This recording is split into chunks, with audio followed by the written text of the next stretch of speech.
cette longévité est une preuve de vitalité et de force. Ben, voilà, et je suis ravi de le voir prospérer. Ça a été vécu comment en 1980 ou un petit peu avant, quand vous avez eu l'idée, quand vous avez présenté ce projet de cerf-volant? On ne vous a pas pris pour un rêveur? Non, pas du tout. Non, pas du tout. C'était d'abord, ça n'avait évidemment pas du tout cette importance, cette forme. Enfin, on avait rassemblé 80 cervolistes à peu près, qui venaient de France, de Belgique, d'Angleterre et de Hollande, je crois.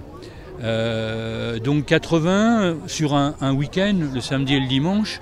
Il n'y avait aucune infrastructure. Il y avait une petite sono sur une voiture, voilà, et puis il a fait très beau, c'était un week-end formidable, et puis à l'époque il y avait le maire de Dieppe, Irénée Bourgois, qui était aussi un grand enfant, a trouvé ça magnifique, donc il a été saluer les cervolistes, qui étaient très étonnés de voir un maire qui était à l'époque aussi député venir s'intéresser à leur activité, puisque à cette époque, le Cerf-Volant Club de France renaissait après sa disparition au début du XXe siècle. Renaissait, il a été reconstitué en 79, et nous on fait une manifestation en 80, donc juste au moment où le cerf-volant reprend une place, j'allais dire sociale, dans l'activité humaine, alors qu'il avait été pendant toute cette période un peu relégué à un jeu d'enfant simplement, un amusement pour enfants. Voilà, il y a quelques adultes qui commençaient à avoir envie de refaire du cerf-volant. On les a accueillis, et comme on était les premiers à les accueillir, ils ont eu envie de revenir parce qu'ils ont trouvé qu'ils avaient été très bien accueillis.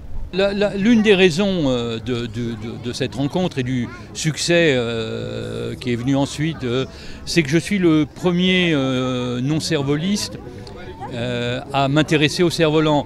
Donc pas parce que j'avais une passion a priori pour le cerf-volant, pas que je me suis mis à fabriquer des cerfs-volants, mais comme mon métier était le spectacle, j'ai essayé de mettre cette activité un peu en spectacle, dont l'idée comme ça par la suite du village du cerf-volant.